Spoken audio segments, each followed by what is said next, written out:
আগামীর বাংলাদেশ কোন দিকে পরিচালিত হবে, কিভাবে পরিচালিত হবে তার ফয়সালা হবে। তাই এই গণ অভ্যুত্থানের ছাত্র জনতাকে সিদ্ধান্ত নিতে হবে আপনারা নির্বাচনে কাদেরকে ভোট দিবেন। আমরা এখন পর্যন্ত কোন রাজনৈতিক দলের সাথে জোট করি নাই।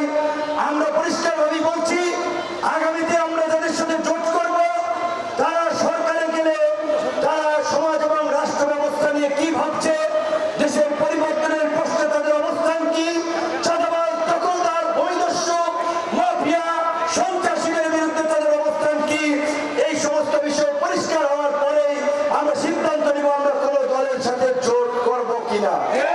এই চাঁদাবাজ, দখলবাজ মুক্ত করার জন্য, সন্ত্রাস বন্ধ করার জন্য একটা রাজনৈতিক কমিটমেন্ট দরকার, কিন্তু কোন রাজনৈতিক দলই সেটি চায় না। কারণ সবাই ভোট কেন্দ্র দখল করার জন্য, গুন্ডামি মাস্তানি করার জন্য তাদেরকে পৃষ্ঠপোষকতা করতে চায়, কিন্তু গণ অধিকার পরিষদ এই রাজনীতির পরিবর্তন করতে চায়।